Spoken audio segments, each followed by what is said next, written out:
Shadow learning സൊല്യൂഷൻസിലേക്ക് ഏവർക്കും സ്വാഗതം. ഇന്നത്തെ ടോപ്പിക്കാണ് ട്രയൽ ബാലൻസ്. ഒരു ട്രാൻസാക്ഷൻ കിട്ടിക്കഴിഞ്ഞാൽ നമ്മൾ ആദ്യം അതിനെ ജേണലിൽ റെക്കോർഡ് ചെയ്യുന്നു.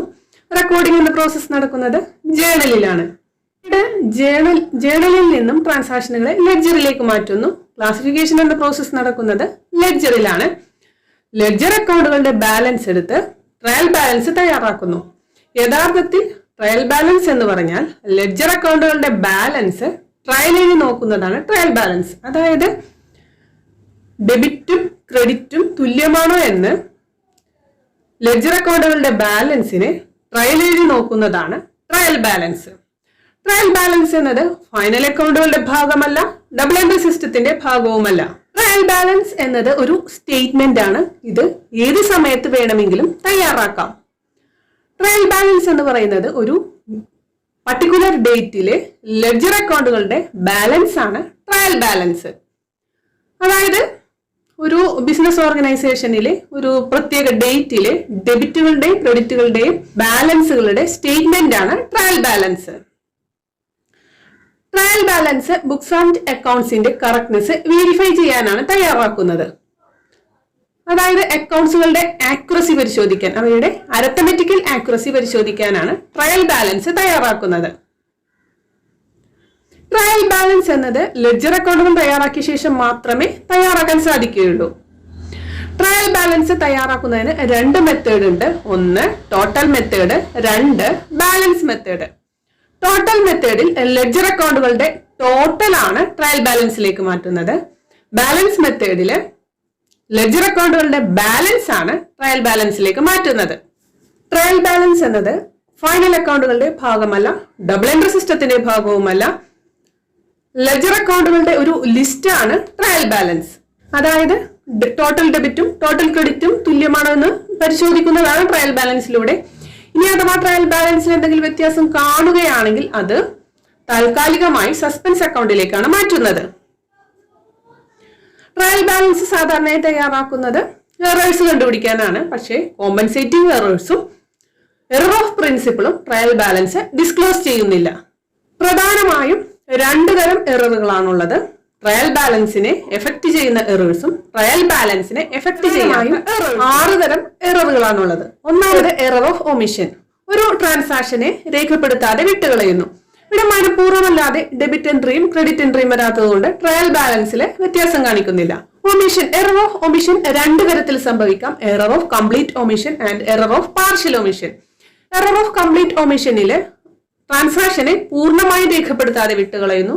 അതുകൊണ്ട് ഇത് ട്രയൽ ബാലൻസിൽ കാണിക്കുന്നില്ല, വ്യത്യാസം കാണിക്കുന്നില്ല. അതേസമയം എറർ ഓഫ് പാർഷ്യൽ ഒമിഷൻ എന്നത് ഒരു ഭാഗം മാത്രം വിട്ടുകളയുന്നു. ഇവിടെ ഒരു ഡെബിറ്റ് എൻട്രി അല്ലെങ്കിൽ ഒരു ക്രെഡിറ്റ് എൻട്രി വരാത്തത് കൊണ്ട് വ്യത്യാസം ട്രയൽ ബാലൻസ് ഡിസ്ക്ലോസ് ചെയ്യുന്നു. രണ്ടാമത്തേത് എറർ ഓഫ് കമ്മീഷൻ. ട്രാൻസാക്ഷനുകളെ മനഃപൂർവ്വമല്ലാതെ തെറ്റായി രേഖപ്പെടുത്തുന്നത് കൊണ്ട് സംഭവിക്കുന്ന എറേഴ്സ് ആണ് എറർ ഓഫ് കമ്മീഷൻ. 280 രൂപ കിട്ടിയെന്നുള്ളത് അക്കൗണ്ടിൽ എഴുതിയപ്പോൾ 208 ആയി പോയി. ഇത് എറർ ഓഫ് കമ്മീഷൻ ആണ്. ഇത് പല രീതിയിൽ സംഭവിക്കാം. എറർ ഓഫ് കമ്മീഷൻ 4 തരത്തിലുണ്ട്. ഒന്ന് എറർ ഓഫ് റെക്കോർഡിംഗ്.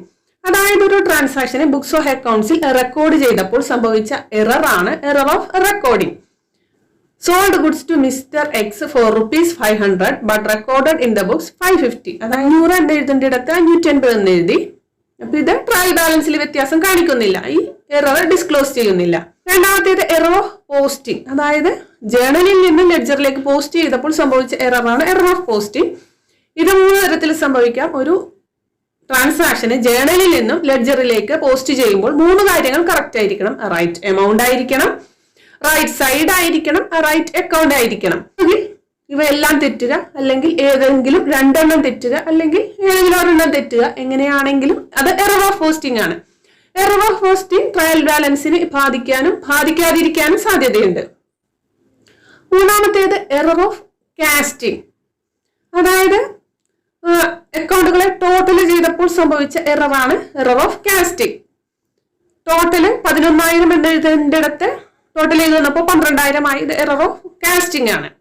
നാലാമത്തേത് എറർ ഓഫ് ക്യാരി ഫോർവേഡ്.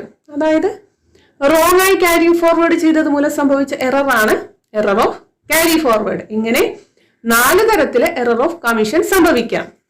മൂന്നാമത്തേത് എറർ ഓഫ് പ്രിൻസിപ്പിൾ. ഒരു ട്രാൻസാക്ഷനെ റെക്കോർഡ് ചെയ്യുന്നതിൽ അക്കൗണ്ടിംഗ് പ്രിൻസിപ്പിൾസ് ഏതെങ്കിലും വയലേറ്റ് ചെയ്തിട്ടുണ്ടെങ്കിൽ അങ്ങനെ സംഭവിക്കുന്ന എററാണ് error of principle.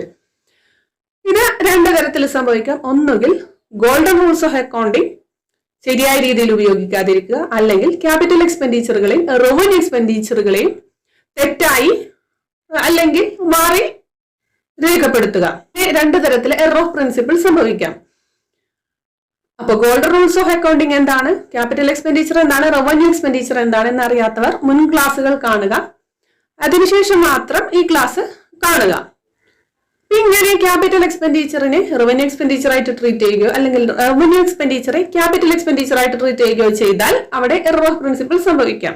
Carriage paid on purchase of A machinery എന്ന് പറയുന്നത് ക്യാപിറ്റൽ എക്സ്പെൻഡിച്ചർ ആണ്. അത് റവന്യൂ എക്സ്പെൻഡിച്ചർ ആയിട്ട് രേഖപ്പെടുത്തി കഴിഞ്ഞാൽ അത് എറർ ഓഫ് പ്രിൻസിപ്പിൾ ആണ്. ഈ error of principle trial balance disclose ചെയ്യുന്നില്ല. നാലാമത്തേത് കോമ്പൻസേറ്റിംഗ് എറർ. അതായത് ഒന്നുകിൽ 2 എററുകൾ തമ്മിൽ പരസ്പരം കോമ്പൻസേറ്റ് ആയി പോവുക, അല്ലെങ്കിൽ ഒരു എററും 2 എററും തമ്മിൽ പരസ്പരം ക്യാൻസൽ ആയി പോവുക. ഇത്തരത്തിലുള്ള എററാണ് കോമ്പൻസേറ്റിംഗ് എറർ. കോമ്പൻസേറ്റിംഗ് എററും ട്രയൽ ബാലൻസ് ഡിസ്ക്ലോസ് ചെയ്യുന്നില്ല. ഡെബിറ്റ് സൈഡിൽ 800 കിട്ടിയത് 80 എഴുതി, ക്രെഡിറ്റ് സൈഡിൽ 80 കിട്ടിയത് 800 എഴുതി. ഇങ്ങനെ വന്നു കഴിഞ്ഞാൽ ഫലത്തിൽ അവിടെ വ്യത്യാസം കാണിക്കുന്നില്ല. ഇതൊരു കോമ്പൻസേറ്റിംഗ് എറർ ആണ്. ഇത് ട്രയൽ ബാലൻസിൽ ഡിസ്ക്ലോസ് ചെയ്യുന്നില്ല. അടുത്ത എറർ ഓഫ് ഡ്യൂപ്ലിക്കേഷൻ. അതായത് ഒരു ട്രാൻസാക്ഷനെ 2 തവണ റെക്കോർഡ് ചെയ്യുന്നത് കൊണ്ട് സംഭവിക്കുന്ന എററാണ് എറർ ഓഫ് ഡ്യൂപ്ലിക്കേഷൻ. ഈ എററും ട്രയൽ ബാലൻസ് ഡിസ്ക്ലോസ് ചെയ്യുന്നില്ല. ആറാമത്തേത് കംപ്ലീറ്റ് റിവേഴ്സൽ ഓഫ് എൻട്രീസ്. അതായത് ഡെബിറ്റ് ചെയ്യേണ്ട തുക ക്രെഡിറ്റ് ചെയ്തു, ക്രെഡിറ്റ് ചെയ്യേണ്ട തുക ഡെബിറ്റ് ചെയ്തു. ഇത്തരത്തിൽ സംഭവിക്കുന്ന എറേഴ്സ് ആണ് കംപ്ലീറ്റ് റിവേഴ്സൽ ഓഫ് എൻട്രീസ്. ഇതും ട്രയൽ ബാലൻസ് ഡിസ്ക്ലോസ് ചെയ്യുന്നു. ട്രയൽ ബാലൻസിനെ എഫക്ട് ചെയ്യുന്ന എറേഴ്സ് പ്രധാനമായും താഴെ പറയുന്നവയാണ്. Arithmetical errors. അരിത്തമെറ്റിക്കൽ എറേഴ്സ് എല്ലാം ട്രയൽ ബാലൻസിനെ എഫക്ട് ചെയ്യുന്നു. Error of partial omission. Partial ഒമിഷനും ഒരു ഭാഗം വിട്ടുകളയുന്നത് കൊണ്ട് ട്രയൽ ബാലൻസിൽ കാണിക്കുന്നു. 1 figure for debit entry and other figure for credit entry. Debit എൻട്രിയിൽ ഒരു തുകയും ക്രെഡിറ്റ് എൻട്രിയിൽ വേറൊരു തുകയും എഴുതി കഴിഞ്ഞാൽ അതും ട്രയൽ ബാലൻസ് കാണിക്കുന്നു. Error of extracting wrong figure from ledger to trial balance. ലെഡ്ജറിൽ നിന്ന് ട്രയൽ ബാലൻസിലേക്ക് മാറ്റി എഴുതിയപ്പോൾ തെറ്റായി രേഖപ്പെടുത്തി. ഇതും ട്രയൽ ബാലൻസിൽ കാണിക്കുന്നു. Debit balance to credit side and credit balance to debit side, ഇതെല്ലാം ട്രയൽ ബാലൻസ് കാണിക്കുന്ന എറേഴ്സ് ആണ്. ഇത്രയുമാണ് പ്രധാനപ്പെട്ട എറേഴ്സ്. കൂട്ടുകാർക്ക് മനസ്സിലായി എന്ന് വിചാരിക്കുന്നു. നിങ്ങൾ ഈ ചാനൽ സബ്സ്ക്രൈബ് ചെയ്തിട്ടില്ലെങ്കിൽ സബ്സ്ക്രൈബ് ചെയ്യുക, ലൈക്ക് ചെയ്യുക, നിങ്ങളുടെ കൂട്ടുകാർക്ക് ഷെയർ ചെയ്യുക.